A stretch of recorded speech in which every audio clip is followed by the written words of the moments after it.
तो आज के इस वीडियो में हम लोग शुरू से देखने जा रहे हैं टाइप्स ऑफ सेंटेंस के बारे में। उसके बाद हम लोग कंजंक्शन पढ़ेंगे, क्या होता है कंजंक्शन। तो बात करेंगे टाइप्स ऑफ सेंटेंस के बारे में, तो आज मैं आपको लिख लिख के पढ़ाने जा रहा हूँ। ठीक है। तो टाइप्स ऑफ सेंटेंस के बारे में हम आज देखेंगे कि कौन कौन किस किस टाइप के सेंटेंस होते हैं। ठीक है। और ये होते हैं टाइप्स ऑफ सेंटेंस जो हमारे ये होते हैं, ये है ऑन द बेसिस ऑफ हम लोग किस बेसिस पे कर रहे हैं। ये है स्ट्रक्चर के बेसिस पे। इस स्ट्रक्चर के बेसिस पे टाइप्स ऑफ सेंटेंस का हम लोग डिसीजन ले रहे हैं। तो कैसे आइडेंटिफाई करेंगे हम लोग जानते हैं।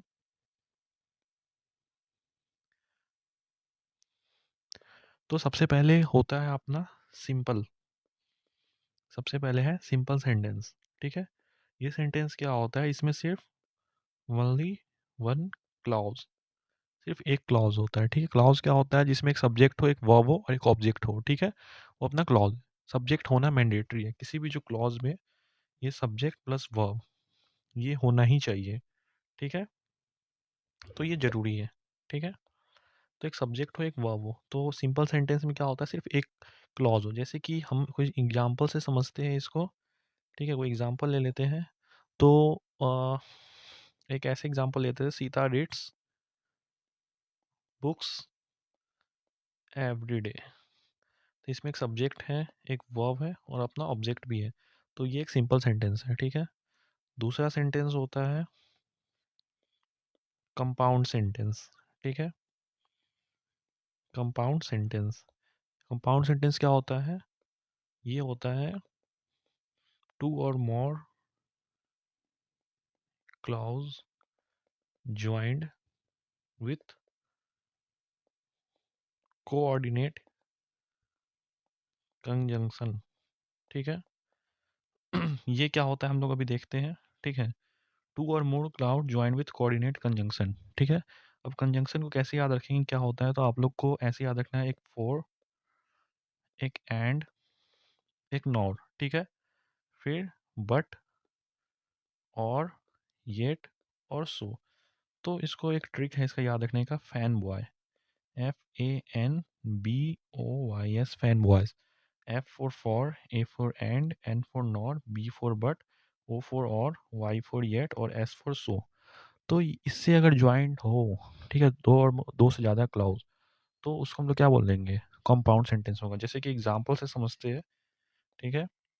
एग्जाम्पल से हम लोग समझते हैं कि I wanted to go to the park but it started raining. तो देखिए यहाँ पे जो हम लोग कैसे पता करेंगे, यहाँ पे क्या है, बट है। ठीक है। कोऑर्डिनेट कंजंक्शन ज्वाइन है और एक इधर क्लाउज है, एक सब्जेक्ट है, वर्ब है, इधर इधर सब्जेक्ट और वर्ब है। ठीक है। तो ये अपना कंपाउंड सेंटेंस है। अब आगे तीसरे नंबर पे बात करते हैं जो है कॉम्प्लेक्स सेंटेंस। कॉम्प्लेक्स सेंटेंस किसको बोलते हैं, तो ये होता है हमारा टू और more clauses joined with this subordinate subordinate conjunction. ये क्या होता है सबऑर्डिनेट कंजंक्शन, तो इसको हम लोग याद रखेंगे, जैसे कि इफ हुआ, बिकॉज हुआ, when, while, until, although, so as, या फिर एज सो, एज, बिफोर। तो ये सब से जो कंजंक्शन ज्वाइन होता है, ठीक है, सबऑर्डिनेट कंजंक्शन, दो और दो से ज़्यादा क्लाउज अगर इससे ज्वाइन है, ये जो सबऑर्डिनेट कंजंक्शन है, तो उसको हम लोग बोलेंगे कॉम्प्लेक्स सेंटेंस। जैसे कि हम लोग एग्जांपल से देखते हैं। ठीक है। तो आएगा if it rains today, if it rains today I will I will not come tomorrow. अगर आज बारिश होगी तो कल नहीं आऊँगा। ठीक है। तो हम लोग कैसे पता करेंगे, यहाँ पे क्या है, इफ़ लगा हुआ है। ठीक है। तो इफ़ इसमें आता है, बिल्कुल आता है। और एक इट रेन सब्जेक्ट है, वर्ब है, सब्जेक्ट है, वर्ब है, तो ये दो क्लॉज है, तो क्लॉज ज्वाइंड है ना, तो ये कॉम्प्लेक्स सेंटेंस है। ठीक है। अब आगे बात करते हैं। अब हम लोग का चौथा है, ठीक है, फोर्थ जो है वो क्या है? वो है हमारा compound complex sentence. Compound complex sentence, ये किसको बोलते हैं? तो ये हम लोग बोलेंगे at least 3 clauses joined with at least one coordinate clause conjunction and one subordinate conjunction। इसमें 3 क्लॉज ज्वाइन होना चाहिए, ठीक है। एक सबऑर्डिनेट मिनिमम एक होना ही चाहिए एटलीस्ट है, और एक सबऑर्डिनेट होना चाहिए, ठीक है। जैसे कि एग्जांपल से समझते हैं, she didn't come to party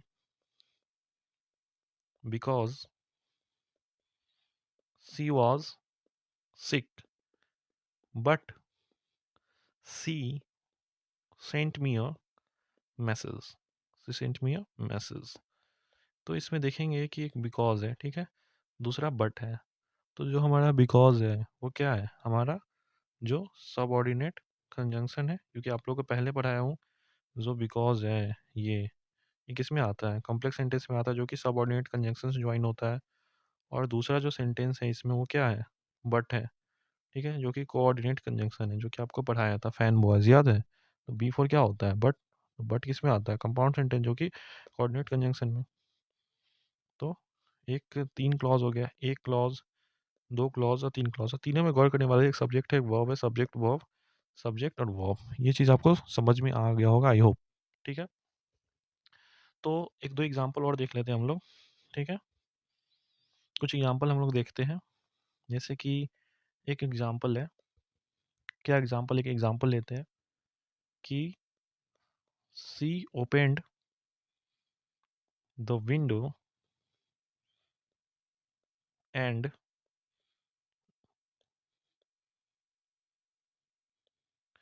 and looked outside. तो इसमें बहुत बच्चे गलती करते हैं, ये आपको समझना पड़ेगा। यहाँ पे सब्जेक्ट है, वर्ब है, और यहाँ पे क्या लगा हुआ है? एंड लगा हुआ है। तो हम लोग का एंड फैन वॉइस में आया था, याद है?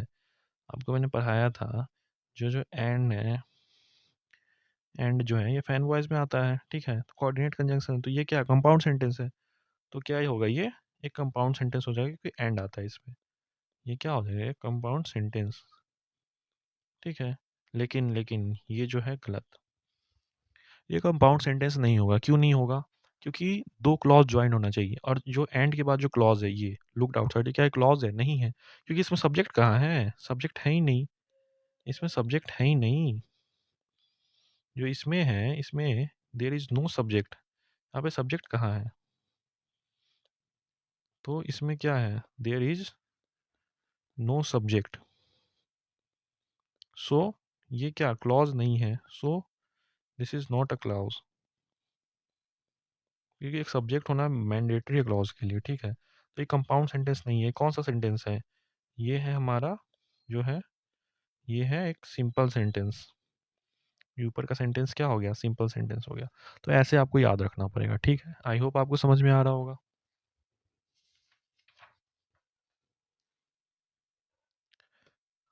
तो आज के इस वीडियो में हम और दूसरे टॉपिक की बात करते हैं, जिसका नाम है अपना कंजंक्शन, ठीक है। तो कंजंक्शन, ठीक है, मतलब कन मतलब कनेक्ट करना, ठीक है।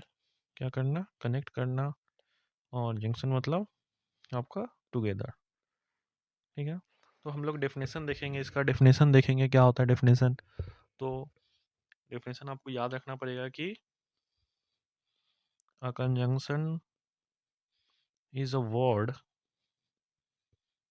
which connects two words, two phrases, two clauses, and two sentences,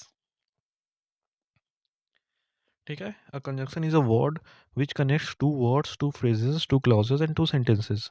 जैसे कि Ayush and Madhur have signed a movie together, ठीक है।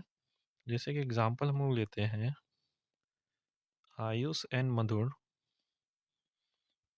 Have signed a movie together. ठीक है, तो इसमें हम लोग देखते हैं कि ये क्या है। पहला वर्ड है, ये दूसरा वर्ड है, इसके बीच में जो एंड है, एंड, ये क्या है, कंजंक्शन का काम कर रहा है। ठीक है, तो ये चीज़ हम लोग को समझना पड़ेगा। ठीक है, अब एक और बात करते हैं हम लोग टाइप ऑफ सेंटेंसेस के बारे में, जिसमें कैसे पता करेंगे कोऑर्डिनेट और सबऑर्डिनेट कंजंक्शन के बारे में। ठीक है, तो हम लोग टाइप्स ऑफ कंजंक्शन के बारे में पता करते हैं, कौन कौन से टाइप के कंजंक्शन होते हैं। ठीक है,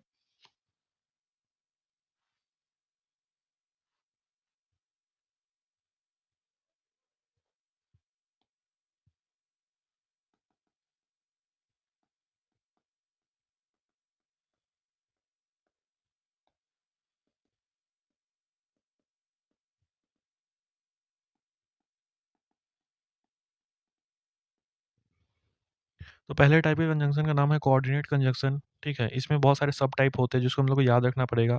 पहला है कॉमुलेटिव कंजंक्शन।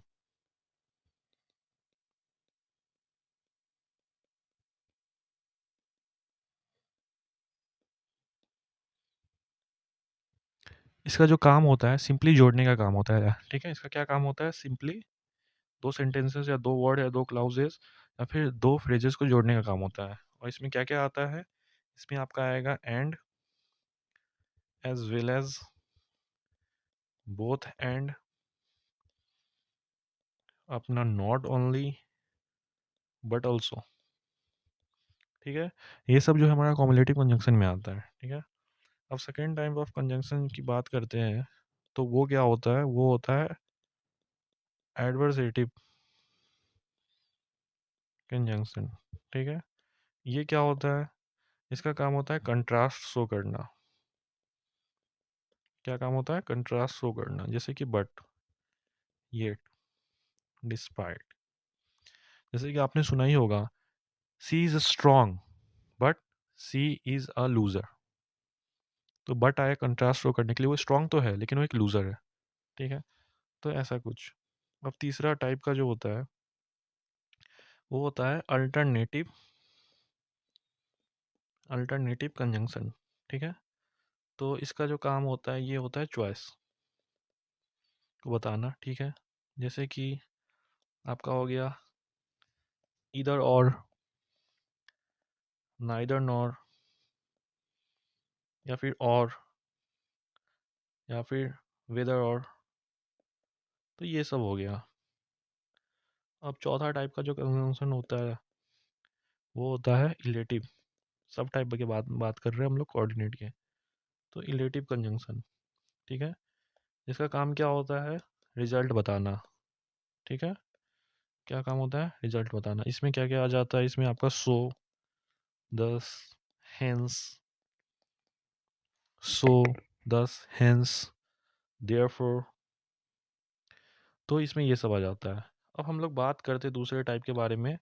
ठीक है, जो कि है हमारा, कौन है, सब ऑर्डिनेट कंजंक्शन। ठीक है, इसमें क्या क्या आता है भाई, तो इसमें आता है आपको सबसे पहले टाइम के बेसिस पे। ठीक है, जिसमें कि आपका हो गया टाइम के बेसिस पे आया, जिसमें कि when, while, before, as soon as. Second पे आ गया, किसके बेसिस पे आ गया, प्लेस के बेसिस पे, जिसमें कि आपका क्या हो गया, वेयर और वेयर एवर। तीसरे टाइप में क्या हो गया आपका, कंडीशन के बेसिस पे, क्या हो गया, कंडीशन के बेसिस पे। तो इसमें क्या आ गया, जैसे कि इफ़, अनलेस और प्रोवाइडेड डैट। चौथे टाइप में क्या आ गया, चौथे में आ गया आपका कंपैरिजन, कंपैरिजन के बेसिस पे, जो कि एज, जो कि क्या आ गया आपका, एज या फिर सो एज। ठीक है, तो इसका यूज़ जो हमेशा किस पे के लिए करते हैं, पॉजिटिव कंपैरिजन के लिए, और इसका यूज़ करते हैं नेगेटिव कंपैरिजन के लिए। ये बात आपको पता होनी चाहिए। पांचवा हो गया पर्पस, पर्पस के लिए आ गया। इसमें क्या क्या आता है पर्पस के लिए आपको, इसमें आ गया सो डैट, जैसे कि एग्जाम्पल से समझते हैं, we eat so that we may live.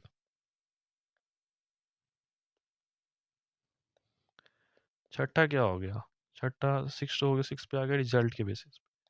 तो इसमें क्या होगा, इसमें भी सो डैट ही होगा, लेकिन इसका यूज़ क्या होगा सो डैट का, इसमें इसका यूज़ देखिए क्या होता है। इसमें होगा she is so weak that she can't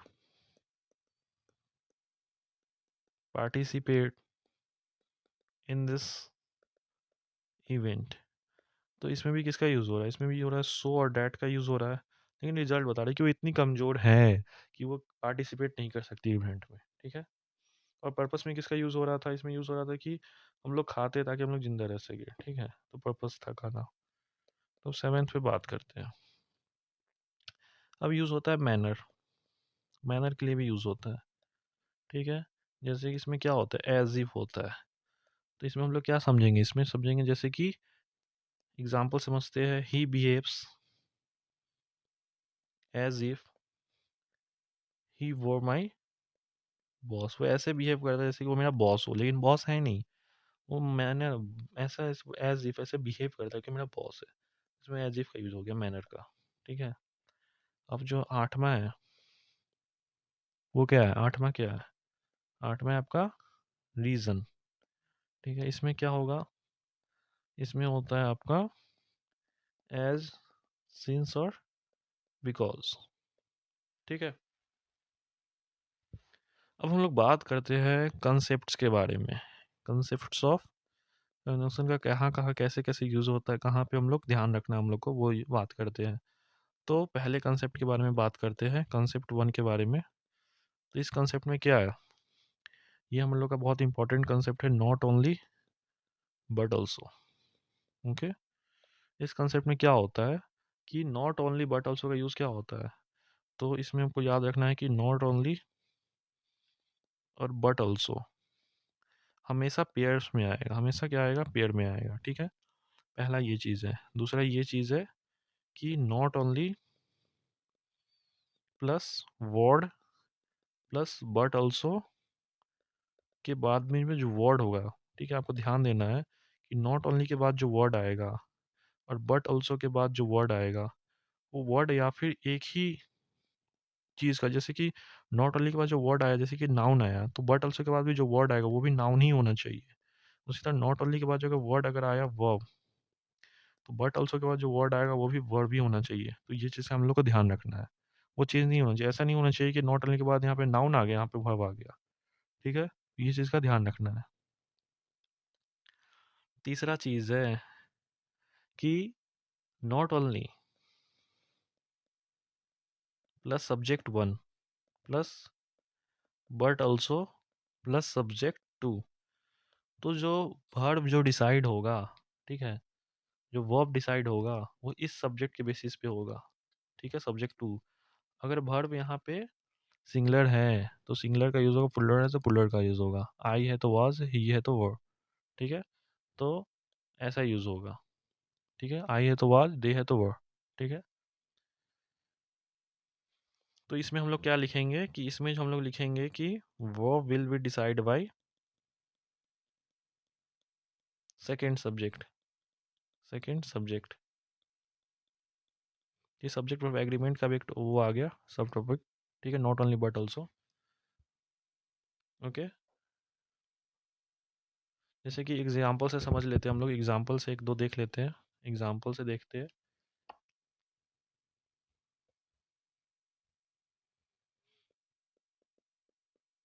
not only she was fined but also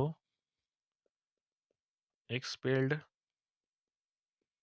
from the class. तो ये क्या सेंटेंस सही है, आप एक बार सोच के बताइए क्या सेंटेंस सही है।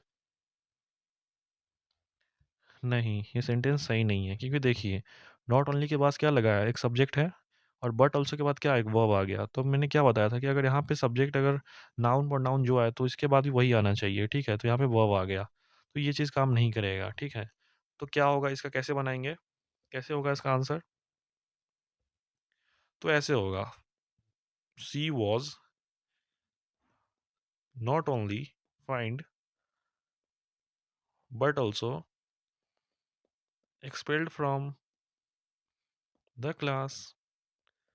ठीक है, तो इसमें आप देखिए, इसमें क्या देख रहे हैं आप कि नॉट ओनली के बाद क्या आ रहा है, फाइंड, जो कि सही है, वर्ब का टू फॉर्म है, और बट ऑल्सो के बाद भी आ रहा है एक्सपेल्ड, जो वर्ब का टू फॉर्म है, तो दोनों सही है, सेटिस्फाई कर रहे हैं हमारे इस ऊपर जो रिजल्ट बताया मैंने, ये रिजल्ट को, कंसेप्ट को, तो सही है। ठीक है, अब एक और एग्जांपल से समझते हैं, दूसरा एग्जांपल लेते हैं।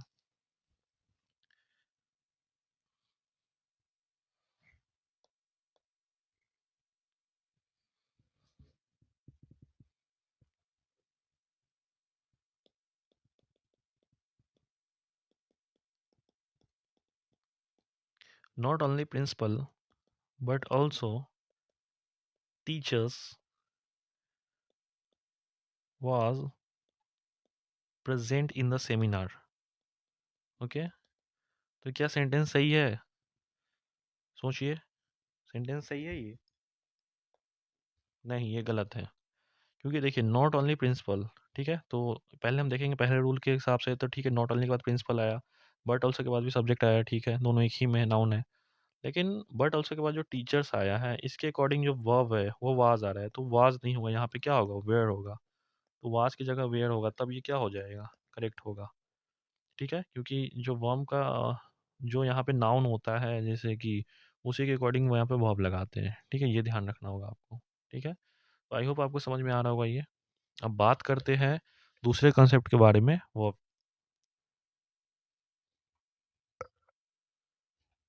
अब बात करते हैं कंसेप्ट नंबर 2। ठीक है,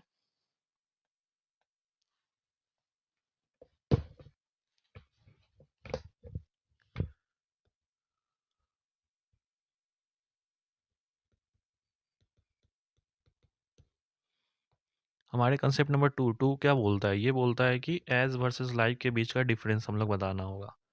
क्या होता है एज वर्सेस लाइक, जैसे कि कुछ मैं एग्जांपल से आपको समझाता हूँ।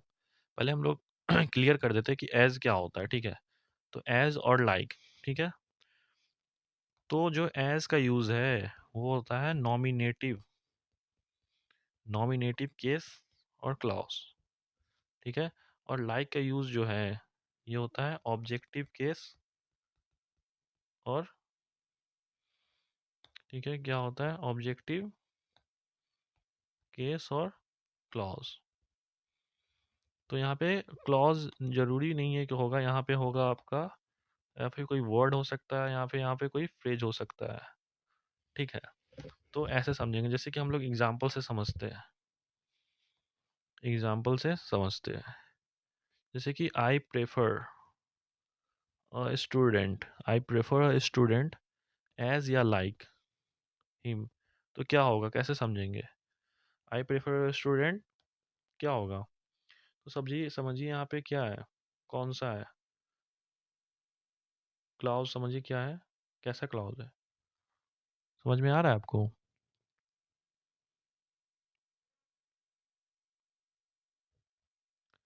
तो यहाँ पे क्या होगा, लाइक होगा।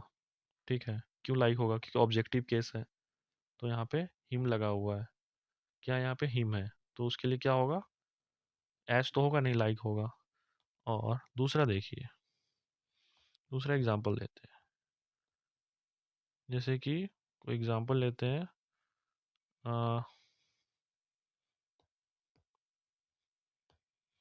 दूसरा एग्जांपल लेते हैं, she plays as brilliantly as I play. तो इसमें क्यों लगा है आई, क्योंकि जो एज है, यहाँ पे अपना नॉमिनेटिव केस आता है, आपको बताया था ना एज किस में यूज़ होता है, नॉमिनेटिव केस। ठीक है, उसके बाद क्लॉज हो, तो ये क्या है, नॉमिनेटिव केस है, यहाँ पे भी नॉमिनेटिव केस है, तो इसीलिए यूज़ हुआ है, समझ में आ गया होगा आपको, आई होप। ठीक है,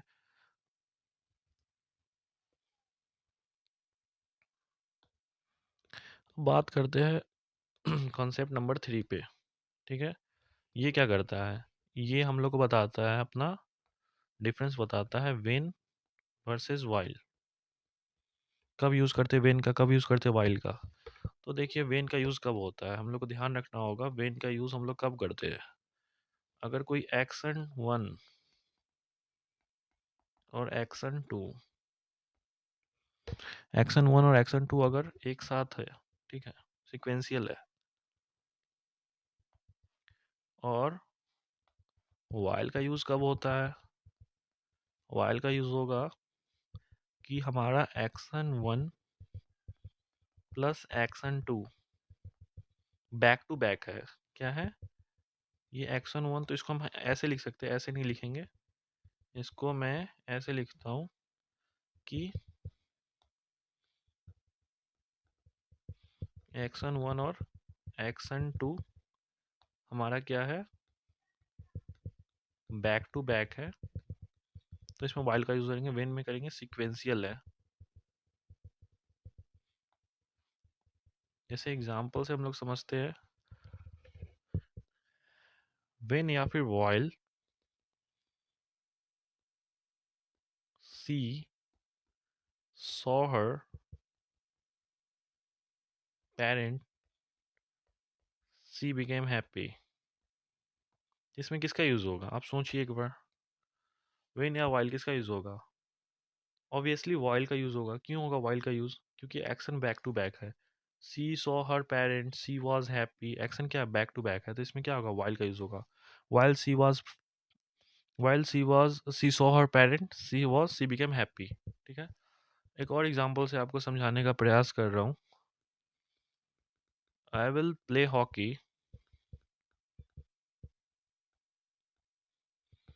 व्हेन या वाइल यू कम टुमारो, तो इसमें क्या होगा ज़रा सोचिए एक बार। तो इसमें क्या होगा, इसमें होगा व्हेन। क्यों होगा व्हेन, कि इसमें देखिए I will play hockey when you come tomorrow, तो इसमें क्या एक्शन जो है, व्हेन का यूज़ मैंने कब बताया था कि एक्शन और एक्शन 2 सीक्वेंशियल हो। पहले होगा कि अच्छा मैं हॉकी खेलूंगा अगर तुम आओगे, तो सीक्वेंस में अगर तुम आओगे तो मैं हॉकी खेलूंगा, तो अब एक्शन क्या है, सीक्वेंस में, तो ऐसे समझना होगा आपको। ठीक है, अब अगले कंसेप्ट के बारे में बात करते हैं। ठीक है,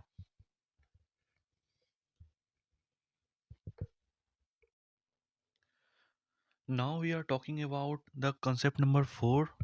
So in this we are talking about the dat plus WH family. तो दोनों जो है रिलेटिव प्रोनाउन में कंसिडर होते हैं। जैसे एग्जांपल से समझते हैं कि Riya asked me that who he was. ठीक है, ये एक सेंटेंस है, तो इससे हम लोग एक समझते हैं कि कैसे इसको सॉल्व करेंगे। तो इसमें क्या होगा, इसमें डैट भी लगा है, हु भी लगा है, तो इसका जो नोट्स है, इसका जो रूल है वो क्या है कि when WH family words specially relative pronoun अगर किसी भी यूज़ हो रहा है, ठीक है, कनेक्टर के साथ, तो हम लोग अदर कंजक्शन का यूज़ नहीं करेंगे उससे पहले। ठीक है, मतलब इससे पहले हम लोग डैट का यूज़ नहीं करेंगे, तो यहाँ पे डैट का यूज़ नहीं होगा। उसी तरह यहाँ पे जो दूसरा सेंटेंस है, I don't know that where Riya lives, तो यहाँ पे भी डैट है और वेयर है, तो हम लोग डैट का यूज़ नहीं करेंगे अगर WH फैमिली का कहीं यूज़ हो रहा है तो इस बात को ध्यान में रखना है। ठीक है, अब कंसेप्ट नंबर 5 पे चलते हैं, सच एज और सच डैट में। ठीक है, ये दोनों में क्या डिफरेंस है, तो अगर क्लॉज के बाद अगर कोई रिजल्ट आ रहा है, ठीक है, तो उसमें सच डैट का यूज़ होगा, सच एस का यूज़ होगा, जैसे ऐसा ऐसा और जैसा इन सेस में। जैसे कि अगर एग्जांपल लेते हैं, तो लिखा हुआ है there was such a noise in the class as और डैट। ठीक है, यहाँ पे एज और डैट है, that I could not hear in the I could not hear the instruction of teacher, इसमें क्या यूज़ होगा, इसमें होगा डैट का यूज़ होगा। क्यों, क्यों होगा सच डैट का यूज़, क्योंकि सच के बाद क्या आ रहा है, ये किसको बता रहा है, सच डैट रिजल्ट को बता रहा है कि क्लास में इतना नॉइस था जिसके कारण से मैं सुन नहीं सका टीचर का बात। ठीक है, दूसरा सेंटेंस है she is not such a girl that as we expected of her. ठीक है, तो जैसा तैसा, जैसे she is not such a girl as we expected of her, मतलब ऐसा गर्ल नहीं, मैं उसको भी, मतलब वो ऐसी लड़की नहीं है जैसा मैं उसको एक्सपेक्ट कर रहा था उससे। ठीक है, तो इसमें इस सेंस में यूज़ हो रहा है। अब कंसेप्ट नंबर 6 पे चलते हैं कि विथ, बिकॉज एज सिंस, ये तीनों वर्ड के साथ हम लोग, ये तीनों वर्ड का यूज़ किसी भी सेंटेंस में नहीं होगा। मतलब कि बिकॉज एज और सिंस के साथ कभी भी देयर फॉर, दस और सो का यूज़ नहीं होगा। इस चीज़ को हम लोग को दिमाग में रखना है। ठीक है, जैसे एग्जाम्पल से समझते हैं कि because she came late therefore she could not participate in the function, तो इसमें क्या होगा, इसमें देयर फोर का यूज़ नहीं होगा, क्योंकि हम लोग बिकॉज और देयर फोर एक साथ नहीं लगा सकते, ये मैं ऊपर बताया हूँ। ठीक है, दूसरा सेंटेंस है as he is rich so he spends lavishly, तो यहाँ पे सो का यूज़ नहीं होगा, as he is rich he spends lavishly, तो ऐसे ही करेंगे। अब बात करते हैं कॉन्सेप्ट नंबर 7 के बारे में। तो सो एज और सो डैट, ठीक है।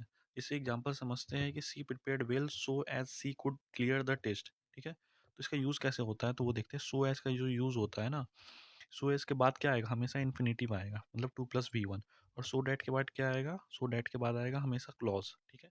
जैसे कि समझते हैं कि she prepared well so as she could clear the test, ठीक है।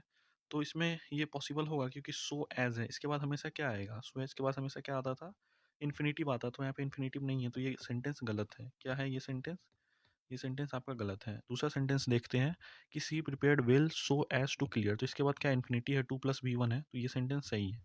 उसके बाद सेंटेंस देखते हैं कि she prepared well so that she could clear the this test. So that के बाद हमेशा एक क्लॉज आएगा, तो ये क्लॉज है, हाँ ये क्लॉज है, तो ये भी सेंटेंस सही है, ठीक है। अब कंसेप्ट नंबर 8 पर चलते हैं, तो वो है डाउट और डाउटफुल, ठीक है।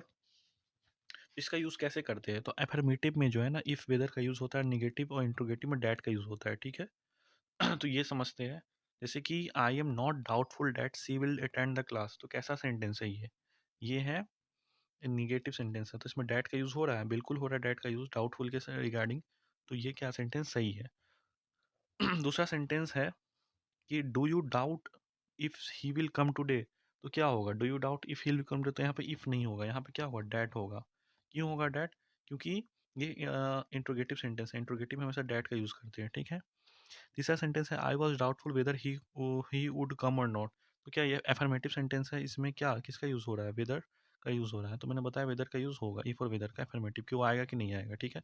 It is doubtful that she will be agreed to this proposal, तो ये क्या सेंटेंस है, ये भी इसमें डैट का यूज़ नहीं होगा, इसमें इफ़ का यूज़ होगा, क्योंकि इसमें क्या है, इसमें इफ़ का यूज़ होगा, एफर्मेटिव सेंटेंस है, तो इसमें इफ़ का यूज़ होगा, ठीक है। अब कंसेप्ट नंबर 9 पे चलते हैं, तो ये जो कोड रिलेशन कंजंक्शन मैंने दिया है, ये हमेशा एक साथ यूज़ होते हैं, तो इसको आप लोग याद कर लो, ठीक है। जैसे कि हुआ नॉट ओनली बट ऑल्सो, ठीक है, either or neither not, both and between and from to whether or no sooner than hardly scarcely when barely रेडली के साथ वेन यूज़ होता है, ठीक है। रैदर अदर अदर के साथ देन एज जो है पॉजिटिव में यूज़ होता है, सो एज जो है नेगेटिव में यूज़ होता है, ऑल्दो येट और एल्स बट, ठीक है, तो ऐसे यूज़ होगा।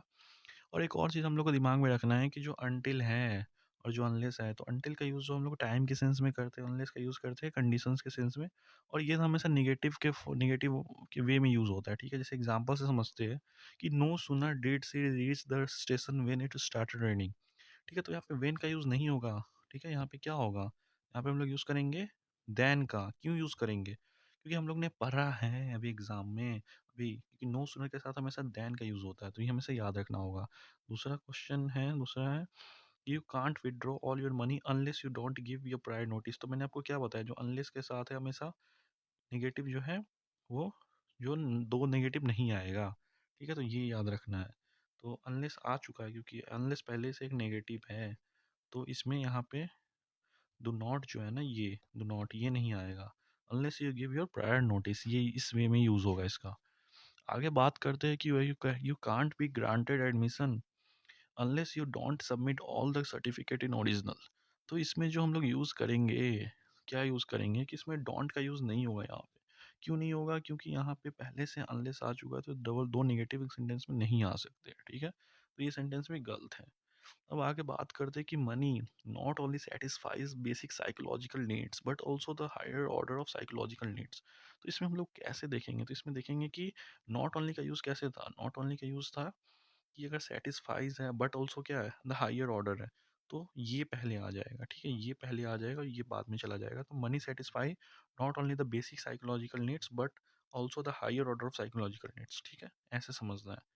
अब अगला एग्जांपल है no sooner did he announce the tour then the children scheme with the gate जो है, तो हाँ ये सही है। यहाँ पे क्या लगेगा, देन लगेगा यहाँ पे, ठीक है, तो ये सेंटेंस सही है। तो ऐसे हम लोग आज ये टॉपिक ख़त्म कर लिए, तो आई होप आपको समझ में आया होगा। तब तक के लिए स्टे ट्यून।